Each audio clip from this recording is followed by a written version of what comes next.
तर ते व्यावहारिक ज्ञान असेल.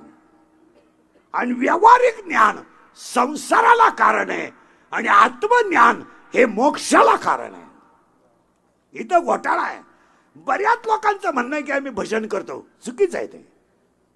नाही नाही, काही लोक म्हणतात माझ्या देव स्वप्नात बिपणात आला. तुझे 4 आणि मेंदू कमी झाला तुला. देव स्वप्नात यायचा प्रश्न नाही. तू देवाचा अंशच आहे ना. तुझ्या कसा देव स्वप्नात येईल? स्वतः देवाचं म्हणणं आहे मी जन्माला घातलेला प्रत्येक जीव माझा अंश आहे. मग हा जर अंश आहे तर आपल्याला ज्ञान का नाही? इथं आलतो आणि पाया पडून सांगतो, कीर्तन बारीक आहे का? हे नुसतं कीर्तन नाही आहे. ज्ञान यायचं असेल तर 3 गोष्टी पहिल्या ऐका. 1, परमार्थ प्रारब्धाशिवाय घडत नाही. 2, परमार्थ मागच्या जन्मीच्या पुण्याशिवाय घडत नाही. आणि 3, परमार्थ संतांची कृपा झाल्याशिवाय घडत नाही. नाही, कुणी उठायचं माळ घालायचं, कुणी उठायचं कीर्तन करायचं, बापाची पेन नाही. नाही, जमणारच नाही ते. नाही, त्याला एक 17व्या अध्यायात एक ओवी आहे, इतकी सुंदर आहे. 17व्या अध्यायात एक तोडगा सांगितलाय माऊलीने. तोडगा आहे तो तोडगा. तुम्हाला जर श्रीमंत व्हायचं असेल, श्रीमंत, ते कापूस लावायचा नाही, तूर पेरायची नाही. मग तुम्हाला एक तोडगा सांगतो. तक्षक नावाच्या नागाचा मणी काढायचा आणि तक्षक नावाच्या नागाचा मणी सिंहाच्या नाकातल्या केसात ओवायचा. 5 मिनिटात माणसाचं घर नोटांनी भरतं. मी म्हणतो प्रयोग करायला काय हरकत आहे? 17वा अध्याय असं सांगतोय, तक्षकाचे पुढे ओव्या नीट ऐका. आता उत्तर ऐका त्याचं. यदा कदाचित तुम्ही तक्षक नावाच्या नागाचा मणी काढाल, तो सिंहाच्या नाकातल्या केसात ओवाल, पण प्रारब्ध नसताना परमार्थ कराल, शक्यच नाही. आता पुन्हा ऐका, त्याला इतके सुंदर ओव्या आहेत. पुढे ऐका. यदा कदाचित सशाला शिंग येतील, यदा कदाचित कासवाला केस येतील, यदा कदाचित बर्फाला आग लागेल, यदा कदाचित अंधार प्रकाशाला घालवेल, यदा कदाचित वांझेला मुलगा होईल, यदा कदाचित आकाशावर पेरणी करता येईल, यदा कदाचित मृग जलाने ताण भागेल, पण संतांची कृपा न होता ज्ञान आलं, घडू शकत नाही. नाही, घडणारच नाही. मग तुम्हाला ज्ञान यायचं असेल तर शरीर सुंदर पाहिजे. कीर्तनाला सुरुवात करताना पाया पडतो तुमच्या. सगळं जाऊ द्या, जगातली सगळ्यात मोठी संपत्ती शरीर आहे. ज्याला शरीर सांभाळता आलं त्याला देव मिळवता आला. तुमचं काय मत आहे? पुढे सांगा. तो देवच झाला. याला जपा, याला जपा. याला 3रा अध्याय इतकं सुंदर सांगतोय, तुम्ही शरीरा न पिडावे. याला याला अटॅक येऊ नये, याचा बीपी येऊ नये, याला शुगर होऊ नये, याचा अपघात होऊ नये, याच्यावर लोकांनी सळई घालायची वेळ येऊ नये. तुम्हाला खरं सांगू, शरीर यमाच्या ताब्यात जावा, डॉक्टरच्या ताब्यात जाऊ नये. असं गेलं तरी चालेल, कधीतरी ते जाणार नाही. पण याला गोळ्या नको. काय गोळ्या आहेत लोकांना? पालत व्हायच्या गोळ्या, उतरण व्हायच्या गोळ्या, तोंड वासवायच्या गोळ्या, तोंड मिटवायच्या गोळ्या. तू एवढ्या गोळ्या खाण्यापेक्षा एकच गोळी खा आणि गाव मोकळं कर. तू काय जगतो? जगतो मारायला. काहीच्या गोळ्या झोपल्या पण गडी झोपाना. कशाला गोळ्या? उत्तर ऐका नीट आणि बारीक उत्तर ऐका. याला जपा. हे गेलं ना काही खरं नाही. काय लोकांना घेणं नाही तुमचं. आता समजा कीर्तन संपल्या आज मी मेलो. मरणार नाही, आज मेलो. माझ्या अंत्यविधीला समजा 50,000 लोक आले, मला फायदा काय? मला काय फायदा? मी उलथून जाणार. मग ते मला जाळायला येणार का उठवायला येणार? आपण हे आपले डोळे गेले, संपला विषय. आपले डोळे गेले टीव्ही चालू झाला, काय उपयोग दादा? आपले गुडघे गेले दिंडी निघली. हसण्यावारी गोष्टी नेऊ नका. कोरोनापेक्षा जास्त पेशंट सध्या कॅन्सरचे आहेत. लोक बोलू देत नाहीत. खरं बोलायचं नाही कोणी. कोरोनाने माणसं तडकाफडकी गेली, पण त्याच्यापेक्षा जास्त पेशंट कॅन्सरचे आहेत. आणि कॅन्सरच्या बाबतीत एक वाईट वाक्य सांगतो, पेशंट तर राहत नाही पण कुटुंबाला भिकारी केल्याशिवाय राहत नाही.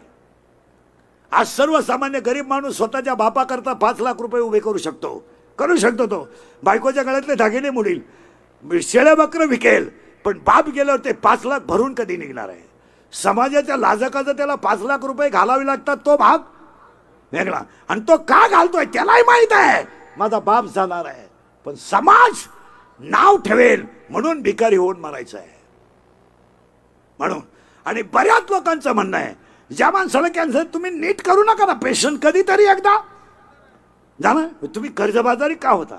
आणि बऱ्याच लोकांचं असं म्हणणं आहे की तंबाखू खाणाऱ्याला कॅन्सर होतो, बिडी वाढणाऱ्याला कॅन्सर होतो. नाही, सरलाट लोकांना कॅन्सर व्हायला लागला, सरलाट. जर तंबाखू खाणाऱ्याला कॅन्सर होतो म्हणावा तर 10 महिन्याच्या बाळाला कॅन्सर का? जर बिडी ओढणाऱ्याला कॅन्सर म्हणावा तर आमच्या माऊलीला कॅन्सर का? उत्तर ऐका त्याचं. 80% लोक केमिकल खातात. केमिकल. तुम्ही शेतकरी वर्ग आहे, जरा तळतळीने सांगतो तुम्हाला, 25 मिरच्याची झाडं लावा, 10 वांग्याची झाडं लावा, 2 गवारीचे लावा, 2 भोपळ्याच्या बिया लावा, 2 कारल्याच्या बिया लावा. भाजीपाला तुम्ही घरचा खा आणि विदाऊट केमिकल खा, कॅन्सर होणार नाही. तुमचं काय मत आहे? शेणखत टाका, शेणखत टाका, टाका शेणखत, चुलीतली राख टाका, पण केमिकल युक्त पदार्थाने कॅस्ट्रोल वाढणार, कॅन्सर होणार.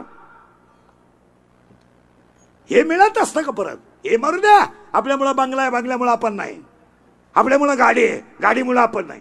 आपण गेलो बंगल्याला काय करायचं? आणि केमिकल खायचं जवळ लोक बंद करत नाही तर कॅन्सर होणार. बाजारातला सगळा भाजीपाला फवारलेला आहे. तुम्ही शेतकरी वर्ग असून का 25 झाडं मिरच्याचे लावत नाही, का वांग्याची झाडं लावत नाही? अरे हे गेल्यावर तुम्ही करणार काय? काय करणार? काय नाही होत महाराज.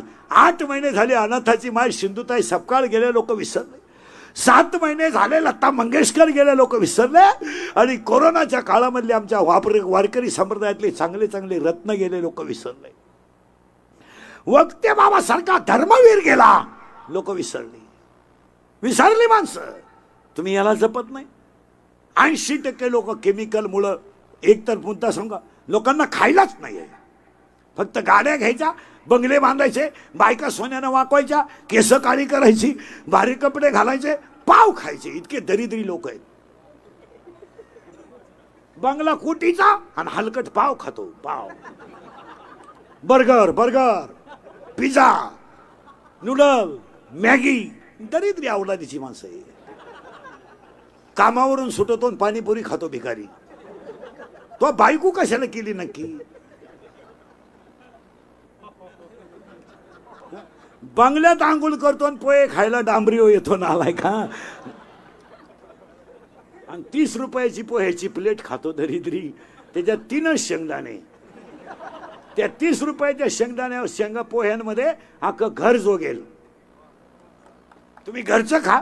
आणि लोक भाऊ म्हणतात महागाई वाढली. 40 रुपयाला वडा पाव आहे, 40 रुपयाला अर्धा किलो डाळीचं पीठ येते, 80 रुपयाला मिसळ पाव आहे. 3 वेळा झोराळ पडलं त्याच्यात,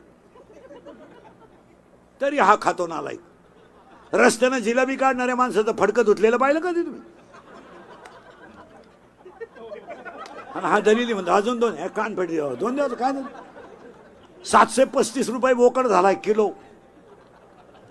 735 रुपयाला 22 किलो साखर येते. चौघ धाब्यावर जेवले तर 3200 रुपये लागतात. 32 रुपयाला 2 तेल डबे येतात. खायचंच नाही. Maggi, noodle, burger. काही तर इतके दरिद्री आहेत, रोट्या घेऊन येतात घरी. ते जळेल 6 रोट्या आणि ती एक लाल बाटली, ती सॉस का सास काय म्हणतात, आणि ते दाबलं का त्याच्यातून लाल गळत. हा, आणि ते त्याला चोळायचं त्या चपातीला, रोटीला, आणि त्याचा रोल करायचा आणि टीव्ही पुढं. बरं, एक रोल एकानंच खावा ना. एका रोलला 2 जण. ते बावळात टिकून, हे येड इकून.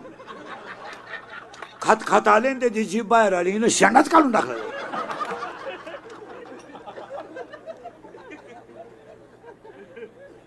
माना नाही तर नका मानू. आजच्या उमरखेड महोत्सवात पहिलं वाक्य सांगतो. फक्त 2 महिने माझं एक वाक्य ऐका. आमदार साहेब आहेत. शाकाहार घ्या आणि घरचं खा, कॅन्सर होणार नाही. फक्त 2 महिने शाकाहार घ्या, शेंगदाणे खा. खायलाच नाही लोकांना, खायलाच नाही. नुसते गाड्या, बंगले, बायका. कोणत्या बाईच्या घरात 5 किलो खोबरं येतं? बोटवर कर बरं. महिन्याला 5 किलो खोबरं कोणाच्या घरात येतं? सत्कार करतो तुझा, कर बरं बोटवर. बरं ते जाऊ दे, मरू दे. तुला खोबरं कळतं का? खारीक तर तुझ्या खानदानी तुला माहित नाही. काजू बदाम तर तो कधी खालीच नाही. हे मी बोलत नाही, गाथा बोलतोय. युक्त आहार विहार रे मगिंद्रियाती सार. युक्त आहार विहार रे मगिंद्रियाती सार. युक्त आहार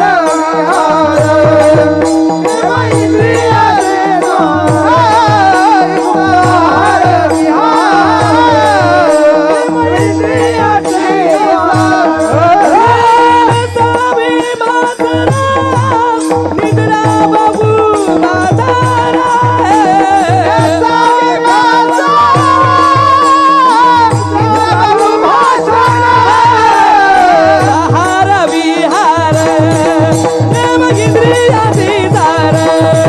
युक्त आहार विहार रे मगिंद्रियाती सार.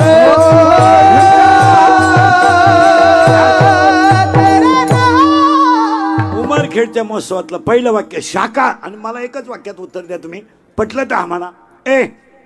आहाराला किंमत नाही. हा नाही, आहाराला किंमत नाही. किंमत नाही आहार. मग गुन्हेगारी का वाढली? 16चा मुलगा बलात्कार का करतो? 17चा मुलगा खून का करतो?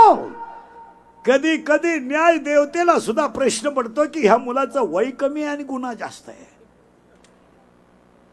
याला शिक्षा जर जन्मठेप दिली तर आयुष्यातून उठेल. आणि याला 2च कारण आहे, आहार चांगला नाही आणि संगत चांगल्याची नाही. तुम्ही जर आमच्या तालमीत आलात, श्रीमंत होणार नाही पण चोर नक्की होणार नाहीत. तुम्ही आमच्या तालमीत या, माळकरेच्या बैठकीत या. आज कॅन्सरचे पेशंट केवळ आहारामुळे आहे. त्याच्यावर तुमचं काय मत आहे? आणि आहारावर 4 गोष्टी अवलंबून आहे. 1 बुद्धी, 2 आचरण, 3 आयुष्य.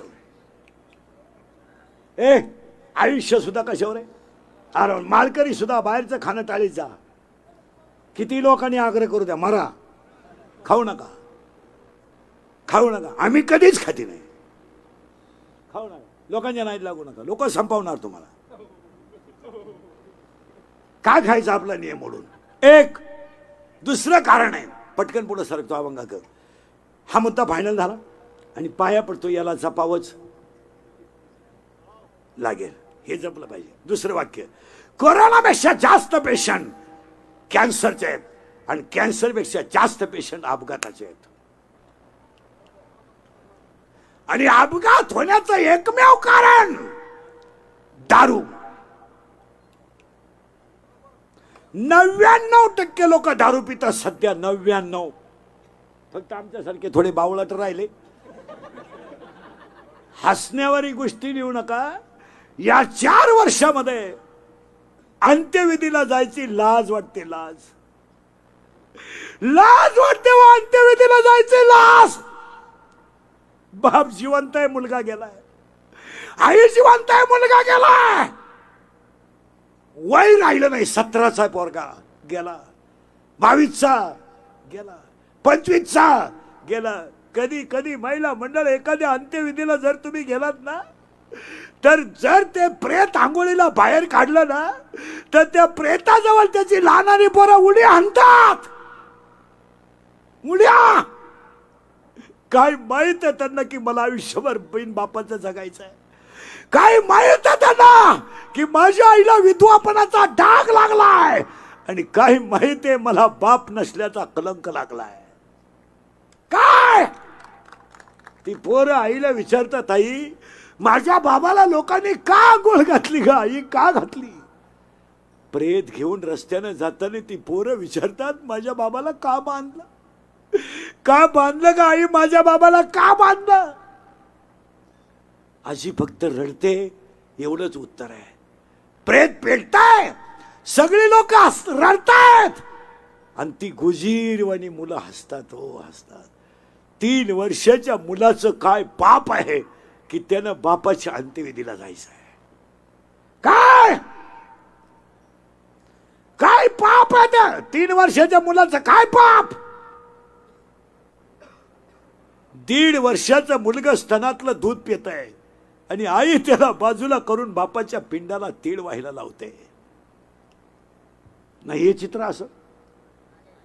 1.5 वर्षाचं बाळ आहे, स्तनातलं दूध पित आहे, ती आई त्या मुलाला स्तनापासून बाजूला करते आणि नवऱ्याच्या अंत्यविधीला तीळ व्हायला लावते. ही गोष्ट नाही आहे, ही आज माझ्यासमोर कीर्तनात बसलेल्या 80% दारुड्यांच्या घरातली चित्र आहेत. दारू पिणारे जरा नालायक, लाजा धरा लाजा. आणि जर कुणाला कीर्तनात बसलेल्याला वाटलं महाराज दारुड्याला लईच वाईट बोलला, तर त्याला म्हणा बघतं तुझी बहीण दारुड्याला देऊन पाय, मग कळेल काय भानगड आहे. वा एका विधवा मुलीचा बाप, वा वा एका विधवा मुलीचा भाऊ आणि सांभाळा एक 3 वर्षाचा भाचा की ज्याचा बाप गेलाय. सांभाळत नाही कोणी. हिंद्रीकडचे कीर्तन आहे, हे नुसतं कीर्तन नाही आहे, याच्यात नुसती ज्ञानेश्वरी नाही आहे, याच्यात नुसता गाथा नाही आहे, या कीर्तनात जीवन आहे. ज्यानं बारीक कीर्तन ऐकलं तसा वागला तो देव होईल. 17, 18 वर्षाचे पोर आहेत नालायक हो, मिशा फुटल्या नाही तुम्हाला हरामी हो. क्वार्टर मिळतो तुम्ही, मिशी फुटली नाही तुला, मिशी ए दरिद्री नालायक आवडला तिचे क्वार्टर मिळ. मोटरसायकलवर चालला का कुत्र्याला थांबतो. हसण्यावारी गोष्टी नेऊ नका. 80% पोरं पुरी देण्याच्या लायक नाहीत. आणि हे लग्न जमावणारे दलाल नीट ऐका मधले दरोडेखोर, हे हरामी कमिशन घेता नालायक हो. आणि दुसऱ्याच्या मुलीचं वाटोळं करता. तुझ्या पोरीला 3 नवरे कर, पण दुसऱ्याची मुलगी बर्बाद करू नका. काय मत आहे तुमचं. मुलगी मला आहे, मुलगी मला आहे, मुलगी तुम्हाला आहे, मुलगा मला आहे, मुलगा तुम्हाला आहे, बहीण मला आहे. माझ्यातून तुमच्यात एवढाच फरक आहे की मी उभा आहे आणि तुम्ही बसेला आहे. मी शेतकऱ्याचा ते गरीबाचाच आहे, फक्त तुमच्यामुळं आता मोठा दिसतोय. पण मी तुमचा आहे, तुम्हाला बोललं पाहिजे आणि तुम्ही आमचे नियम ऐकलं पाहिजे. आणि आपल्या माणसांना जर आपली माणसं बोलली नाही तर आपली माणसं 10 वर्षात नकाशात राहत नाही. तुमचं काय मत आहे. तुम्हाला राग येऊ द्या ना. माझं आयुष्य गेलं लोकांच्या शिव्या खाण्यात. माझ्या इतक्या शिव्या नाही खाल्या कोणी. असा माणूस राहिला नाही का त्याने मला शिव्या दिल्या नाही. पण मी ठरवेले अख्ख्यांच्या शिव्या खायच्या, पण खरं बोलायचं. येऊ द्या लोकांना राग, काय फरक पडत नाही. पण एका गरीबाच्या मुलीची जिंदगी वाचत असेल तर आपला राग आल्याचा काय फरक आहे. आपला काय फरक आहे. कोण सांभाळतो विधवा मुलीला घरात. नाही, विधवा मुलीचा बाप फक्त ती मुलगी घरात असल्यावर आहे ना, आजार नसताना 15 वर्ष लवकर मरतो. मरतो होतो तो. फक्त एकच विचार करतो, मी गेल्यावर माझ्या मुलीला कोण आहे, कोण आहे. आज ह्या उमरेडमध्ये कीर्तन करायचं नाही, नुसतं आमदार साहेबांनी केलेला महोत्सव नाहीये. याच्यात 3 गोष्टी करायच्या आहेत आपल्याला. संप्रदाय वाढवायचा आहे, धर्म वाचवायचा आहे आणि संस्कृती टिकवायची आहे. हा प्रत्येक कीर्तनकाराला लोकांना थोडंफार बोललंच पाहिजे. काय थोडे पैसे कमी देतील लोक, देऊ द्या, परत तारीख घेणार नाही, नाही घेऊ द्या. पण संप्रदाय वाढवायचा आहे. देवळं वाढली पाहिजेत, भजने वाढली पाहिजेत, गायकवाद वाढले पाहिजे, कीर्तनकार वाढले पाहिजे, कथाकार वाढले पाहिजे. मी तर म्हणतो सगळे आमच्या टोळीचे मेंबर झाले पाहिजे. आपल्याला हे कीर्तन हा महोत्सव नाहीये, हे धर्माचं काम आहे. आमदार साहेबांनी जो हा 3 दिवसाचा कार्यक्रम केलाय ना, आता आपलं कीर्तन थोडं म्हणल्यावर त्या माणसाला भ्यावणार आहे. नाही नाही नाही, आता भ्याव नाही. वाढदिवसाला 100 वर्ष जगणार. आता ते हसण्यावारी गोष्टी नेऊ नका. संप्रदाय जितका बळकट करता येईल तितका झाला पाहिजे. एक वाक्य सांगू का? संप्रदाय अशी शक्ती आहे की ती काही करू शकते. फक्त संप्रदायातली माणसं एकत्र राहत नाही, हे दुर्दैव आहे. हा गायक त्याला नाव ठेवतो, तो वादक याला नाव ठेवतो, तो कीर्तनकार असल्यावर हा टाळ घेत नाही. हा फालतूपणा जो आहे त्याच्यामुळं. नाही तर वारकऱ्याची ताकद इतकी मोठी आहे, कुणाचं काही करू शकतो संप्रदाय. ज्येष्ठ वद्य अष्टमी आली की 10 लाख आळंदीत आपोआप येतात. आणि ज्येष्ठ वद्य सप्तमी आली का देहूत 10 लाख आपोआप येतात. आणि आषाढ शुद्ध एकादशी आली का पंढरपुरात 25 लाख आपोआप येतात. 25 लाख. आणि संप्रदायाची इतकी मोठी ताकद आहे, काही करू शकतो संप्रदाय. म्हणून तुम्हाला वाक्य सांगतो, संप्रदाय वाढला पाहिजे. याच्यावर तुमचं काय मत आहे? आणि हा जो महोत्सव आहे हे धर्माचं काम आहे. आणि आज माणसावर संकट नाही आहे, धर्मावर संकट आहे. आज आपल्याला माणसं वाचवायचेच नाही, धर्म वाचवायला. माणसं मरू द्या, ते कधीतरी मारणारच आहे. माणसं वाचू नका. तुमचा पक्ष बाजूला ठेवा, तुमचा नेता बाजूला ठेवा, पण धर्मावर संकट येईल तेव्हा एकमेकाचं मनगट धरून सगळे एकत्र या, तर धर्म वाचेल. धर्माची पालन, धर्माची पालन, धर्माची पालन, धर्माची पालन, धर्माचे पालन, धर्माचे पालन, धर्माचे पालन, धर्माचे पालन. आणि याला एक तिसरा अध्याय उत्तर देतोय. अगा स्वधर्म जरी लोपला, सर्व सुखाचा थारा मोडीला. धर्म वाचवा, भांडणं कमी करा. भांडणं करून काय करणार? काय बांधाची शेतीची मारामारी करून करतो? काय करतो? जमीन राहणार, तू जाणार. कशाला भांडतो? मारामारीचं कारण काय? डिफर का दिला, लाईट का दिली, का मारामारी, का? फक्त धर्मासाठी एकत्र राहा. या जगात खरं चालत नाही. आमच्यासारखं खरं बोलतं, त्याच्या बातम्या क्लिपा करून त्याचा गेम. कलियुगात खरं चालत नाही, खरं चालत नाही. खरं कोणी बोलायचं नाही. पहिलीचं बोर्ग डायरेक्ट 4थीला गेलं, कोणी बोलायचं नाही. 10वीचं डायरेक्ट 12वीला गेलं, कोणी बोलायचं नाही. जो बोलन त्याची क्लिप, लगेच बातमी, पट्टी. असं म्हणले, असं म्हणले, असं म्हणले, ईड भरते 2 बाण त्याच्यावर. असं म्हणले, असं म्हणले, असं म्हणले. तेवढ्या बाणात 3 वेळा रावण मेला असता, पण नुसते त्याच्यावर ईडभर बाण. असं म्हणले, असं म्हणले. खरं बोलायचं नाही कोणी. गावात लाईट गेली का मीटिंग, लाईट गेली का मोर्चा, डीपी जळाली का मोर्चा, एसटी आली नाही मोर्चा, शाळेत गुरुजी आला नाही मोर्चा, ग्रामसेवक येत नाही मोर्चा, दारूने राष्ट्राचं वाटोळं केलं, कोणी बोलायचं नाही. नाही, दारूवर कोणी बोलायचं. जो बोलेल गेम. लगेच बातमी, इंदुरीकरांनी दारुड्यांच्या भावना दुखावल्या, त्यांच्यावर योग्य ती कारवाई झालीच पाहिजे. ठोका. मी हायच लफडे निस्तरायला. खरं बोलायचं नाही कोणी, खरं नाही बोलायचं. 40% शिकलेली पोरं बर्बाद झालीत, कोणी बोलायचं नाही. नाही बोलायचं. रिटायर झालेत, परमनंट झाले नाहीत. विना अनुदानीचे 40% शिक्षक फुल पेमेंटच्या आत रिटायर आहेत. नाहीये. 13,000वर परत रिटायर झालाय तो. 2005ला नोकरी लागला तो. किती? 2005. आता किती आहे? 2023. किती वर्ष झाले? 18 वर्षामध्ये त्याला 40% पेमेंट आहे. आता फुल व्हायला अजून किती टक्के बाकी आहे? 60 काही झालं तर 10 वर्षात होत नाही. आणि 10 वर्षानं तो असेल 58 वर्षाचा.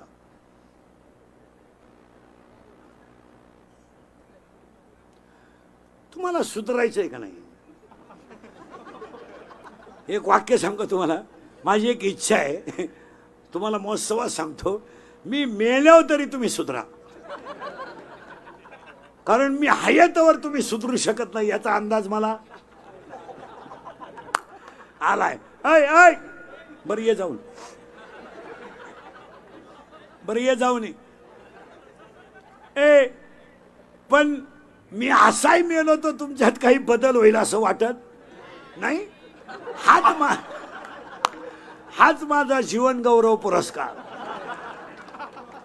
पण जाऊ द्या महाराज, मी गेल्यावर सुद्धा तुम्हाला आपली आठवण येईल. हा काय म्हणत होता, थोडं राग येऊ द्या, राग येऊ द्या, पण धर्म वाचवा. राग येऊ द्या ना, शिव्या देऊ द्या लोकांनी, काय फरक पडलाय. मारलाय बंबाजीनं, काय गाथा सोडलाय, खापर नाही दिलं खेचराने, धर्म सोडलाय. एवढं काय त्यात, तुम्हाला लोक तारीख देणार नाही एवढंच, तुम्हाला बोलावणार नाही एवढंच. 3 शब्दाच्या कीर्तनात सांगतो, सगळं विका, स्वाभिमान विकू नका. हे शिवाजी संभाजीचं रक्त आहे.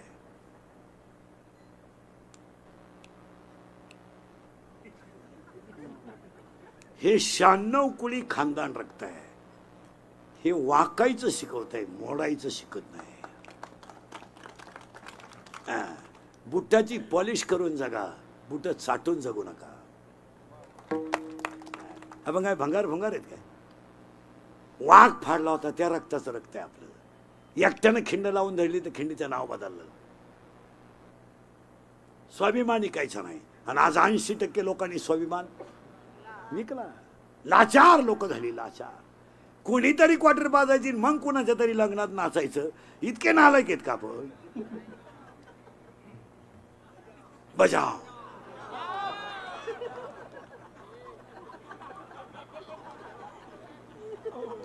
जीभ काढतो, आणि जीभ काढून एकच प्राणी पळवतो, कुत्रा. तोय बी एकच महिना, बाकीचं तुमचं तुम्ही पहा. थोडं मागं नेतो, परत पुढे आणतो. ज्ञान यायचं असेल तर शरीर चांगलं पाहिजे. इथं आपण 22 मिनिटापूर्वी होतो,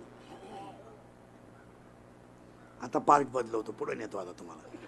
शरीर चांगलं राहायचं असेल तर मिळालेल्या ज्ञानाला वैराग्य पाहिजे. अध्याय नंबर 15 ओवी नंबर 35. विरक्ती वाचूनी ज्ञानाशी तगणेच नाही. ज्ञान हे वैराग्याशिवाय टिकू शकत नाही, आणि वैराग्य हे भक्तीशिवाय घडू शकत नाही.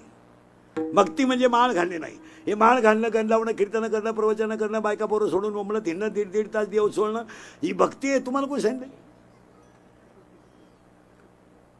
एकाच वाक्यात सांगतो, पहिला मुद्दा संपवतो. देहावरचं ममत्व कमी होणं आणि नामावरची प्रीती वाढणं याचं नाव भक्ती. देह दावाथे बारा हो, पांडुरंगी दृढ भाव, पांडुरंगी दृढ भाव, पांडुरंगी दृढ भाव. देह दावाथे बारा हो, पांडुरंगी दृढ भाव,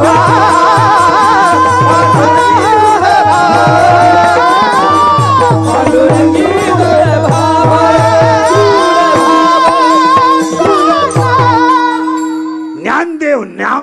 ज्ञानदेव आहे, आणि वैराग्य तुकाराम बाबा आहेत, आणि भक्ती नामदेव बाबा आहे. आणि आज कीर्तनाला घेतलेला अभंग नामदेव महाराजांचा आहे. इतक्या लांबून आपण इथं आलो, मी कुठे गेलो तुम्हाला जागेवांना. कीर्तनाला घेतलेला अभंग नामदेव महाराजांचा आहे, आणि आजचा अभंग हे नामदेव महाराजांचं पसायदान आहे.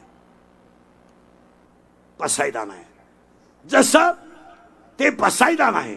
आणि नामदेव महाराज कोण, एका मिनिटात आणि अभंगात प्रवेश. देव बोलला, नामदेव महाराज. देव हसला, नामदेव महाराज. देव दूध प्याला, नामदेव महाराज. देव कीर्तनात नाचला, नामदेव महाराज. मेलेली गाय जिवंत झाली, नामदेव महाराज. कीर्तनात मंदिरात फिरलं, नामदेव महाराज. आणि कीर्तनात मेलेली गाय जिवंत झाली, नामदेव महाराज.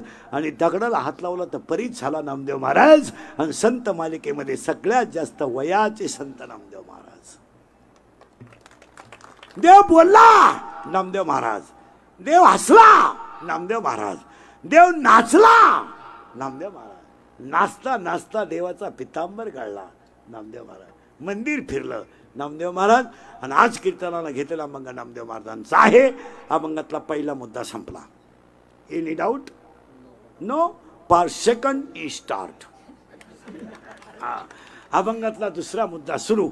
आज गायक वादक गुणजन मंडपवाले माईक सिस्टमवाले सगळ्यांच्या उपस्थितीमध्ये अमृत महोत्सव कार्यक्रमाचे आयोजक संयोजक मान्य आमदार साहेब, गायक वादक गुणजन आमची वारकरी संप्रदायातली दिंडीत सहभागी झालेली सगळे मंडळी, सगळ्या मंडळीला धन्यवाद. कीर्तनाला सुरुवात. पहिलं कौतुक करावं आमदार साहेबांचं ते की त्यांनी एवढा मोठा कार्यक्रम केला. आणि हा सर्वसामान्य जनतेसाठी केला. ही काळाची गरज आहे. कारण एवढे लोक गोळा करायला सभेला 25 लाख रुपये लागले असते. मग मलाच आमदारांनी 7-8 लाख द्यायला काय हरकत. त्यांनी उलट म्हणले पाहिजे, चला इंद्रीकर आपला माणूस हे गरीबाला देऊन टाका. विनोदाचा भाग सोडा, पण त्या माणसाच्या कर्तृत्व शक्तीची ही ताकद आहे. आणि त्यांच्यावर प्रेम करणारी एवढी सगळी मंडळी, सगळ्या मंडळीला धन्यवाद. आणि त्यांच्या अभिष्ट चिंतनाच्या कीर्तनाला सुरुवात. कीर्तनाला घेतलेला अभंगनाम. एवढा मोठा समाज जमला, एवढ्या मोठ्या कार्यक्रमाचं आयोजित केलं. एकच वाक्य सांगतो, त्यांचा 100वा सुद्धा आपल्याकडून व्हावा. संपलं. आणि आता सामाजिक काम करणं काळाची गरज आहे. आता आपल्याला वाढदिवस करताना हा आदर्श हे आमदार साहेबांचा घेतला पाहिजे की सर्वसामान्य जनतेसाठी एवढा मोठा महोत्सव केला. ती काळाची. आता गुलाल उधळून वाढदिवस नको, फुलं देऊन नको, इथून पुढे परिवर्तनाने केला पाहिजे. म्हणून सगळ्या गावांचे 7-8 गावची लोक असतील इथं. आता हे सरपंच बिरपंच सदस्य बिदस्य लोकनियुक्त सरपंच, लोकनियुक्त सरपंच म्हणजे मिनी आमदार आहे. निवडून आल्यापासून गावातच गेला नाही. जसा निवडून आला तसा घरीच बसलाय. नुसतं हार घे बफे घे बुफे घे. अरे काय हा गेला ना 1.5 महिना निघून. काय सगळ्या सरपंचांनी उद्या मीटिंग घ्यायची आणि आमदार साहेबांच्या अभिष्ट चिंतनाला एक संकल्प करायचा. सांगू, शाळेच्या परिसरामध्ये आमदार साहेबांनी सुद्धा करायचा तो नियम. हा नियम सरकारचा नाही आहे. सरकारनं काही सगळं उक्त घेतलं नाही, काही आपण करायचं. शालेय परिसरामध्ये शैक्षणिक कालावधीमध्ये विद्यार्थ्याचा आणि शिक्षकाचा मोबाईल बंदच पाहिजे. बंदच पाहिजे. जोपर्यंत विद्यार्थी शाळेत मोबाईल वापरतोय तोपर्यंत पोरं सुधरू शकत नाही. मग हे भांडणं, मारामाऱ्या, बलात्कार, पळून जाणे, पोरींनी छेड काढणे हे का घडलं? तुम्ही 22 तारखेला 12वीची परीक्षा आहे, 2 मार्चला 10वीची परीक्षा आहे. 1 महिना राहिलाय. 1 महिना. 10वीला कोण आहे तुमच्यात? 10वीला कोण आहे? बोटवर कर. तू कितीला रे बऱ्या? तू कितीला? लाल शर्ट आला. हा नाही बाकीचे बोल नका. तू नाही, तो लाल शर्ट आला. कितीला आहे तू? बोल नका. हा 7वीला आहे का? बापाच्या बायकोस टिंब म्हणतात. तू विचार मला बाप कोणला म्हणतात. 10वीला कोण आहे रे? तो 10वीला आहे तेव्हा तो लाल शर्ट आला. कितीला आहे? 9वीला? 9वीला आहे का? सेमीला आहे का? मराठी मिडियमला आहे? इंग्लिश मिडियमला आहे का? सेमी मराठी मिडियम का? विज्ञान पेपर 1 प्रकरण नंबर 1 पहिल्या प्रकरणामध्ये सायन्स नंबर 1 म्हणजे प्रकरण नंबर 1 विज्ञान पेपर 1 पहिल्या पेपरमध्ये पहिल्या प्रकरणामध्ये एका शासनाचे 3 नियम आहेत. त्याचं नाव काय? काय नाव आहे त्याचं? 9वीवाला कोण कोण आहे रे अजून? 9वीला पुरी कोण आहेत? त्यांनी घेतले दाखले काढून. कोण आहे 9वीला? काय नाव आहे त्या शास्त्रज्ञाचं? 9वीवाल्या पुरी काय नाव आहे? की कोण कोण आहे 9वीला अजून? अरे त्याचं नाव न्यूटन आहे. न्यूटनच्या गतिविषयक 3 नियम आहे. मग एक नियम मी सांगतो, तो कितवा आहे तू सांग. संवेग परिवर्तनाचा दर प्रयुक्त बलाशी समानुपाती असतो. कितवा नियम आहे? 10वीला कोण आहे इथं? 10वीला कोण आहे रे? कोणी नाही. 12वीला कोण आहे? 12वीला आहे तू? सायन्सला आहे का? आर्टला आहे का? कॉमर्सला का? सायन्सला? आर्टला आहे का? 12वी आर्टला आहे तू? हां. सायन्सवाला कोण आहे? सायन्सवाले का कबूल होती. 10वीवाल्या पोरी कोण आहेत? 10वीवाल्या पोरी कोण आहेत? 11वीवाल्या? 12वी? 10वी अंगणवाडी तुम्ही सगळे अंगणवाडीला आहे का?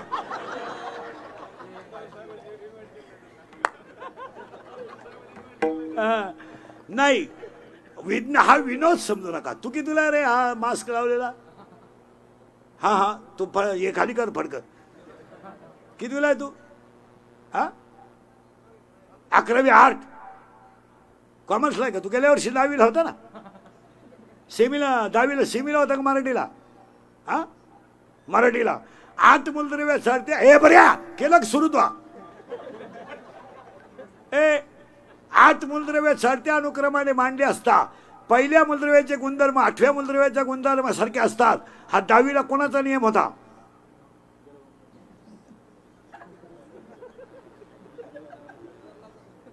काही नाही. अरे हा न्यूलँडचा अष्टकाचा नियम होता. डोबेरायनरचा त्रिकाचा नियम होता. काहीच नाही, काही नाही.